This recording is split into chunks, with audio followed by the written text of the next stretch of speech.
Está no ar o programa Espaço Cidadão com Robson Carvalho. No ar, o nosso programa Espaço Cidadão, chegando em todo lugar onde tiver internet, pelo nosso canal no YouTube Robson Carvalho, pode localizar também pelo Robson Cidadão e também pode ouvir no Spotify. Hoje, além disso, lembrando que estamos no Brasil 247, na TV 247, você também pode nos acompanhar pela nossa coluna no Congresso em Foco. Hoje estamos aqui no plenário da Câmara dos Deputados e vamos conversar com a deputada federal pelo Partido dos Trabalhadores, lá pelo estado de Curitiba, a Carol D'Artora. Ela foi a primeira mulher negra eleita na história, vereadora na cidade de Curitiba, Paraná, e também ela foi eleita a primeira deputada federal, mulher negra também, trazendo essa representatividade aqui para esta casa, que deve ser cada vez mais plural. Seja bem-vinda, deputada Carol D'Artora, ao nosso Espaço Cidadão. Obrigada pelo convite, mais uma vez, para estar aqui, bater um papo, falar um pouquinho de política, do que afeta as nossas vidas, então estou muito feliz. Muito bem, né? Você falou do que afeta nossas vidas, né? Muita gente tem raiva, tem ódio de política, não quer saber de política, mas afeta a vida mesmo de quem não gosta, não é, deputada? Exatamente, estamos todos sujeitos, né? Nós que vivemos numa sociedade que é um espaço de cooperação, né? Se a gente pensar a sociedade, uns dependem dos outros. Quem dentro dessa sociedade não depende, por exemplo, de algum serviço público, seja educação, segurança, saúde? Então, se a gente está nessa teia, a política ela fala sobre fazer a gestão dessa teia. E a gente faz parte dessa teia. Então, como é que a política não afeta as nossas vidas? Né? Na hora que alguém balança essa teia, balança todo mundo que está junto, né? Todos nós. Então, a política afeta a vida de todo mundo e é muito importante que cada vez mais a população brasileira construa educação política para que a gente aprenda efetivamente como votar, como escolher os nossos representantes, a importância de prestar atenção no processo eleitoral, porque isso fala diretamente das nossas vidas. Educação política pode ser um remédio contra fascismo, racismo, contra todas as formas de discriminação? Sem dúvida. É um caminho, né? Você compreender que hoje, pelo menos na minha visão como educadora, na minha visão como alguém que defende uma sociedade mais justa ou justa, inclusiva de fato, que é um desafio brasileiro, né? Promover a inclusão. Então, a partir dessa visão, eu percebo que não é possível que a gente tenha representantes no Brasil, por exemplo, que é um país 56% negro, o país mais negro fora da África, um representante que não considere que o racismo é um fator de desigualdade na nossa sociedade. Então, como é que a gente vai ter um representante que não olha esse problema social a ser enfrentado com verdade? Então, quando a gente tem educação política, a gente olha para a história do nosso país, a gente olha para a situação econômica do nosso país, para a situação econômica do nosso povo e começa a entender quais são os caminhos e quais são as soluções para promover justiça social. A Carol D'Artora, inclusive, é professora de História e doutoranda no momento em Sociedade e Tecnologia, né? Muito bem. Eu gostaria de saber como você compartilhasse um pouco da sua trajetória, né? Você se disponibilizou a uma candidatura a vereadora numa cidade que tem uma marca racista muito forte. Você foi a primeira vereadora da história eleita, depois foi eleita deputada federal pelo Paraná. Eu queria que você compartilhasse um pouco dessa experiência, não como política e deputada, mas como ser humano, o que significou para você essa trajetória para chegar até aqui onde você está. Para resumir, né, porque eu sou uma mulher de 41 anos, nasci na periferia da capital do estado do Paraná, que é a cidade de Curitiba, uma cidade vista como uma cidade branca, com seus problemas sociais resolvidos, uma cidade que se vende como modelo para o mundo. Então, ter vivido nessa cidade foi bastante complexo, ter construído minha vida nessa cidade foi bastante complexo. Então, resumidamente, eu costumo dizer que eu sou uma educadora na política e que a educação me salvou. A educação foi esse bote salva-vida nessa cidade extremamente excludente, onde eu tive dificuldades até mesmo para fazer aquilo que a minha família sempre me incentivou, e assim, minha família é uma família de militantes negros e uma família que sempre viu a educação como essa tábua de salvação. Então, minha família sempre me incentivou muito a estudar, estude, se você puder estudar, estude, mas na prática eu tive muitas dificuldades para estudar. Eu fui a educação pública a qual eu tive acesso foi a mais fragilizada possível. O contexto de violência racista, misógina que eu estava inserida, e especialmente por ser um corpo preto numa cidade que se diz uma cidade branca, o contexto de violência a que eu estava exposta foi um contexto gigante. Eu tive dificuldades para conseguir trabalhar, para ter um emprego. Então, tive dificuldade para estudar, tive dificuldade para trabalhar e tive dificuldades com relação à segurança, né? Sofri muita violência ao longo da minha vida, das mais diversas. Então, a educação foi esse bote salva-vida, porque a minha família dizia estude, estude, estude, incentivou a estudar. Eu me esforcei muito para conseguir ter uma formação básica e eu entendi que era através da educação também que eu poderia tentar transformar aquilo que tanto me afetou. Então eu entendia que era na sala de aula, por exemplo, eu poderia falar da história da população negra que me foi negada nessa cidade branca, poderia falar de como o racismo é uma ignorância, o racismo é irracional, né? Então, poderia falar de como o racismo é irracional e se tornou um problema social. Então, a educação, ela foi essa mola propulsora na minha vida. Sem dúvida. Estamos aqui no plenário da Câmara Federal, Câmara dos Deputados, em Brasília, conversando com a deputada federal pelo estado do Paraná, com uma base muito forte em Curitiba, a deputada Carol D'Artora, do PT desse estado. E, deputada, antes de entrarmos nos assuntos parlamentares, um pouco da política nacional e a sua candidatura que estava sendo desenhada em relação à Prefeitura de Curitiba, eu queria te ouvir sobre o seguinte: para quem é militante de movimentos antirracistas, para as pessoas que estudam, né, minha área, por exemplo, que é a área da ciência política, eu compreendo perfeitamente quando você diz eu sou um corpo negro e sofre tais discriminações. E eu queria que você falasse para quem não conhece, para quem não tem acesso a esse tipo de conhecimento ainda, que às vezes olha de modo até atravessado, não por ser racista, mas pela falta do conhecimento. Uhum. Como é que a pessoa deve compreender, interpretar quando alguém se coloca, eu sou um corpo negro e eu sofri situações assim, assim, assim? Eu digo que eu sou um corpo preto na cidade, porque sou uma mulher negra, então negro, raça, de acordo com as categorias que temos do IBGE, negro é raça, preto, pardo é cor. Eu sou uma mulher preta, da raça negra. Então, por que eu faço essa afirmação de que sou um corpo preto na cidade? Para que as pessoas façam uma reflexão muito direta. Quando eu digo isso, é para as pessoas pararem e refletirem na cidade em que elas vivem, no espaço em que elas vivem, quem é o corpo preto ali e em que espaço esse corpo preto está. Então, na maior parte das cidades, nas capitais, por exemplo, o corpo preto está exposto às piores condições de trabalho, é o corpo do migrante, é o corpo da trabalhadora doméstica, da trabalhadora do asseio, é o corpo da juventude negra que no Brasil sofre um genocídio.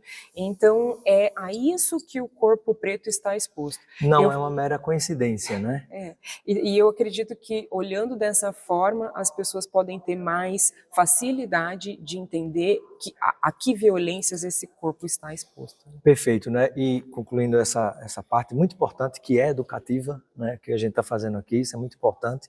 Eu tenho consciência desse papel dos espaços de comunicação para a gente cumprir essa missão que é fundamental. E eu faço uma última reflexão fechando esse assunto. Se nós tirarmos uma fotografia, né, estamos aqui na Câmara dos Deputados, são 513 deputados e deputadas, se a gente colocar todos ali e tirar uma fotografia, quantos negros você vai encontrar? Aliás, quantas mulheres negras você vai encontrar?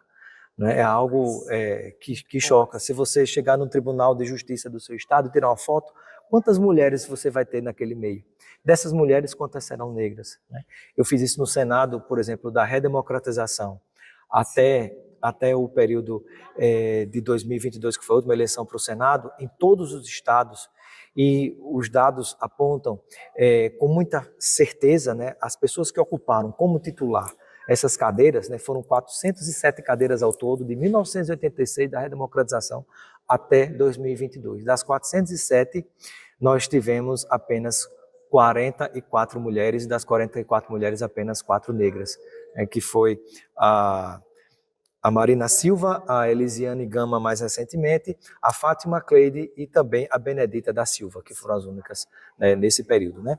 Então, fechando essa questão, deputado, eu gostaria de te ouvir, né? Seu nome esteve colocado à disposição para a Prefeitura de Curitiba e me parece que no meio de alguma tentativa de composição para frear outras forças, você abriu um caminho, né? O seu grupo político abriu um caminho para outras composições. O Partido dos Trabalhadores fez uma análise que seria melhor compor com o partido que compôs para tentar disputar. Com o Enfim, PSB? Com o PSB. Com o PSB. Nesse cenário, eu era pré-candidata à prefeitura, minha pré-candidatura foi retirada e a gente teve, enfim, esse dissabor, porque hoje, quando a gente olha para o segundo turno da capital do Paraná, a cidade de Curitiba, é um segundo turno desolador, porque a gente tem uma disputa entre um candidato que é da oligarquia local, de uma família riquíssima, tem toda uma tradição, nepotista inclusive, porque, enfim, o vô foi governador, faz parte de um grupo econômico e político. São as famílias políticas e, inclusive, sou um dos pesquisadores dessa área também, junto também ao professor Ricardo Costa de Oliveira, né? Que tem uma vasta pesquisa sobre o Brasil em relação a isso. E o Paraná também. No Paraná também. Muito bom, que legal. Então você conhece o cenário. Esse candidato apoiado pelo bolsonarismo. A candidata que se coloca agora e que foi ela faz parte dessas pessoas que hoje alguns analistas políticos têm chamado de fenômeno, porque era alguém que não teve exposição nos canais oficiais, então não teve tempo de TV, mas de repente apareceu e se colocou no segundo turno. Uma reconhecida propagadora de fake news, uma reconhecida propagadora de desinformação e de discurso de ódio, que faz parte de um canal de mídia, de um grupo de mídia, dos mais reacionários no nosso estado. Então, esses dois candidatos, nesse momento, estão disputando quem vai ter o apoio do Bolsonaro. Isso é algo que nos entristece muito e que demonstra as contradições do processo eleitoral. Eu acredito que a gente tem muitos desafios a serem resolvidos para que a gente consiga consolidar a nossa democracia e a participação das mulheres, das pessoas negras, porque o que a gente observa é que havia um desejo de renovação muito grande, existe esse desejo de renovação, e muitas vezes o conservadorismo que afeta todos os campos políticos dificulta, né? Então, é muito frustrante para nós olhar para a nossa cidade que não é só fascismo, que não é só reacionarismo, que não é só bolsonarismo, existe uma resistência muito grande na nossa cidade, faço parte dessa resistência. E essa resistência ficou sem voz no segundo turno. Ficou sem voz. Você avalia que o PT cometeu um erro ao abrir mão de uma candidatura progressista através da sua pessoa sendo essa representante e que talvez pudesse ter chegado ao segundo turno e colocar na outra situação? A gente tem que refinar cada vez mais as avaliações. E eu acredito que não tenho todos os elementos agora para dizer qual foi o erro, quem errou, aonde exatamente está o erro. Mas tenho know-how já acumulado de 2 eleições que participei, de uma militante do movimento negro que sou, de uma militante do movimento sindical que sou, uma militante feminista. Tenho o know-how de saber que num cenário rígido, como é o cenário da política institucional, especialmente no meu estado, as pessoas tendem a ter um olhar ainda muito afetado pelos estereótipos que perpassam toda a nossa sociedade, que são estereótipos muitas vezes racistas, estereótipos machistas. Então eu tenho acúmulo para saber que as mulheres são descredibilizadas, desacreditadas, e de todas as formas. Os ataques que a gente sofre são muito grandes, e muitas vezes esses ataques, vamos chamar assim, são confundidos com opinião política sobre nós. Então, eu posso dizer, sim, que isso nos afeta e nos prejudica. Qual seria a reflexão que você compartilharia hoje pela sua experiência, por tudo que você passou e pelo resultado que nós temos até agora no segundo turno, com o seu próprio partido, o Partido dos Trabalhadores, seja no âmbito local ou nacional? Que aprendizado você compartilha com eles? Compartilho o aprendizado de que quando a gente sabe quem a gente é e o que a gente defende, a gente sempre vai se conectar com os nossos iguais. É muita ilusão. A gente fazia uma piada ontem entre algumas amigas que foi a seguinte: o número do nosso partido é o 13. Eu vou contar uma historinha para ser um exemplo que responde. O número do nosso partido é 13. Encontrei um senhorzinho na rua que não sabia em quem votar, não teve acesso a quem eram os candidatos. E ele me viu na rua e perguntou: moça, você sabe quem é o candidato do 13? Daí eu falei: esse ano o 13 não tem candidato, esse ano o candidato do 13 é o 40. O senhorzinho que não teve acesso a quem eram os candidatos, ou seja, alguma dificuldade teve para ver TV, para ouvir rádio, não teve acesso à internet, não sabia quem eram os Isso é candidatos. muito comum. Ele sabia qual era a legenda que ele queria votar. Quando eu falei para ele: esse ano o 13 não tem candidato, esse ano o candidato do 13 é o 40, você sabe o que ele me disse? Ele não me reconheceu, né? Ele disse: moça, não vem me enganar não, 13 é 13, 40 é 40. Então, eu acredito que isso é uma lição. 50 mil pessoas em São Paulo acabaram anulando o voto porque o presidente Lula apoia o Guilherme Boulos, o PT apoia o Guilherme Boulos, tem a vice com a Marta, e muitas pessoas, 50 mil pessoas, né, votaram 13 e acabaram anulando o voto, mas o voto lá era no 50, né? Muito bem. Olha só. Mas, finalizando essa questão, de alguma maneira abala a sua convicção de estar no Partido dos Trabalhadores? Isso de alguma maneira mexe com você? Ou está pacificado e serve de lição para todos o que se passou? Não abala, porque eu sou uma pessoa muito idealista. Eu sei que isso está fora de moda, mas o que me trouxe para a política foi o idealismo. O que me levou para a educação foi o idealismo. O que me levou para a sala de aula foi o idealismo. Eu sempre quis promover transformações nessa sociedade que eu sei que não é aquilo que poderia ser e o que a gente deseja que ela seja. Então, quando eu fui para o Partido dos Trabalhadores, foi porque eu entendi que esse partido é um instrumento de transformação social e contempla muitos dos meus ideais: o combate ao racismo, o combate ao machismo, a garantia de condições dignas para a vida das trabalhadoras e dos trabalhadores do Brasil. Então, isso para mim nunca vai mudar. Perfeito. Muito bem. E agora eu gostaria de ouvir um pouquinho do seu trabalho aqui na Câmara Federal. Muita gente acha que o trabalho acontece só aqui no plenário, mas tem as comissões, tem o trabalho no gabinete, receber as pessoas do próprio Estado, discutir temas do país inteiro, porque você, apesar de representar um Estado, você vota temas que interferem e afetam o Brasil inteiro. Então, eu gostaria de saber quais são, deputada Carol, as suas 3 principais bandeiras de luta estando aqui na Câmara Federal. Educação.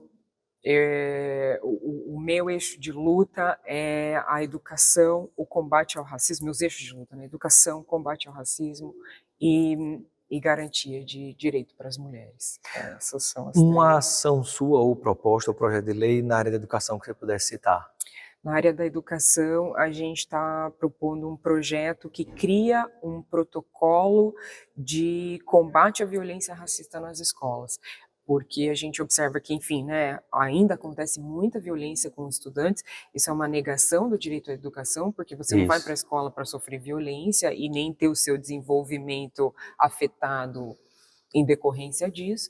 Então, criar esse protocolo para que a gente consiga eliminar mesmo essas distorções dentro das nossas escolas. E é um longo processo. E na luta na pauta antirracista, que ação você pode compartilhar com quem nos acompanha, ouve ou assiste, nesse momento da sua atuação aqui na Câmara dos Deputados? Da pauta antirracista, nesse momento a gente está com uma articulação muito grande para aprovar as cotas para os serviços públicos ainda em novembro. Ela foi prorrogada, mas ela precisa ser renovada e vários aprimoramentos a essa lei estão colocados agora nessa renovação. Então, o aumento do percentual, por exemplo, de 20% para 30%, a inclusão dos povos indígenas e das comunidades quilombolas. Então, as cotas para os serviços públicos é essa legislação que tem o potencial de acabar com o quadro de racismo institucional, com a ineficiência na oferta do serviço público, porque com essa falta de representatividade que a gente tem hoje nos serviços públicos, se você pensar, por exemplo, mais uma vez, né, esse país, 56% negro, pessoas que nunca foram atendidas por um médico negro, imagine E desses negros, a maioria, mulheres, uma né? criança indígena que nunca foi atendida por um pediatra indígena. Então, para que a gente tenha eficiência nos serviços públicos, é preciso garantir a representatividade da população. Então, esse é um projeto, assim, que a gente está trabalhando muito aqui e muito importante. E que outro projeto você destacaria no seu terceiro ponto de atuação na Câmara? Na questão das mulheres, a gente tem um projeto para garantir tramitação prioritária de processos administrativos para mulheres em situação de violência. É um projeto que já aprovei em Curitiba, também já havia aprovado as cotas em Curitiba, inclusive alguns aprimoramentos que a gente garantiu lá são os que estão garantidos agora nesse novo, enfim, né, nesse texto que vem do Senado. Então, garantir tramitação prioritária para as mulheres que estão em situação de violência, porque muitas vezes elas não conseguem, têm dificuldade para mudar um filho de creche, precisa mudar de casa, e também é um projeto que a gente está trabalhando aqui. Perfeito. E caminhando para próximo de finalizar, eu gostaria de ouvir uma reflexão sua sobre o atual cenário político nacional. Há muitas informações e contra-informações, interpretações para um lado, para todo gosto que nós temos sobre o resultado que as urnas têm apontado nos últimos tempos. E eu gostaria de saber, né, como é que você enxerga o Brasil hoje, a situação das forças progressistas à esquerda, ou mais conservadoras mais à direita, né? Que avaliação de conjuntura você faria nesse momento? Por mais que pareça, né, esse processo eleitoral foi bastante complexo, e é isso, a gente tem coisas a avaliar ainda. Mas algumas coisas eu acredito que a gente pode ver como positivas. Um exemplo, uma direita que agora começa a se afastar cada vez mais do bolsonarismo, então a gente vê um fracionamento na direita, isso tem impacto aqui na Câmara. Porque interessante que querem o voto do bolsonarista, mas não quer aparecer junto com ele, né? O caso de São Paulo é muito claro, né? Então isso tem um impacto aqui nessa casa também, então esse fracionamento traz sinais, por exemplo, do enfraquecimento da imagem dessa figura que foi um dissabor na política brasileira, e também demonstra a possibilidade que se abre de diálogo mesmo com a população. Então, o desafio que se abre, e acho que isso é uma oportunidade, o desafio que se abre para o campo progressista dialogar com a comunidade evangélica, para dialogar cada vez mais, intensificar o diálogo com as mulheres, com a população negra. Acho que a gente tem Com os pequenos empreendedores também? Com pequenos empreendedores, claro, que são trabalhadoras e trabalhadores. É um momento de refinar o discurso, de repactuar com as bases e de também entender que existem novas formas comunicativas e novas linguagens que a gente tem que dominar para efetivamente construir pontes que possam fazer com que a gente cresça e que as políticas sociais do governo que a gente defende sejam aplicadas. Finalizando, o que é que a deputada federal Carol D'Artora, do PT do Paraná, espera para 2026? O que eu espero para 2026? Sem bola de cristal, aqui a gente está nesse momento.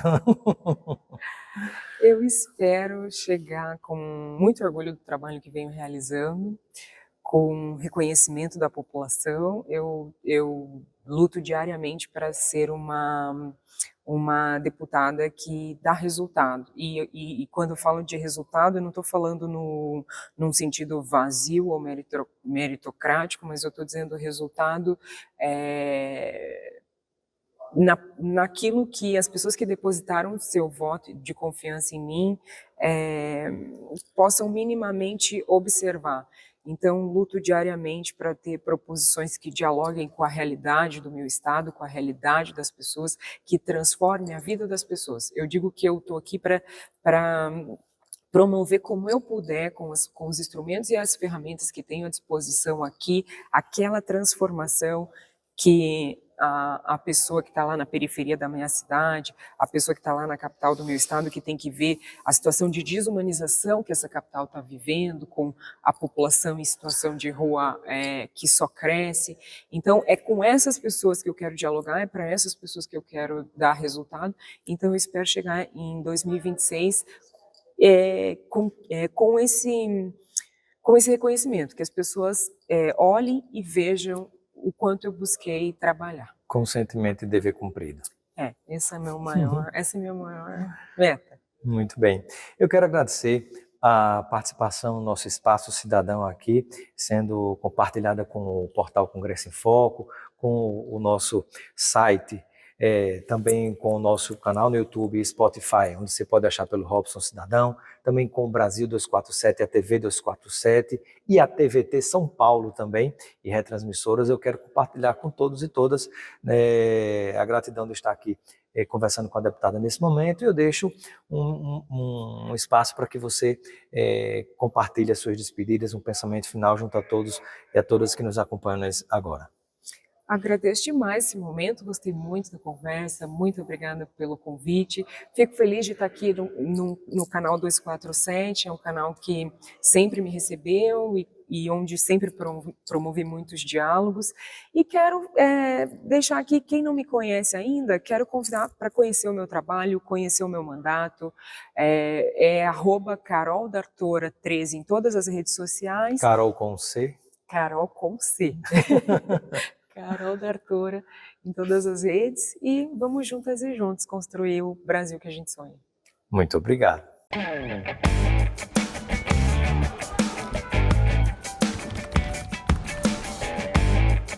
Você ouviu o Espaço Cidadão com Robson Carvalho.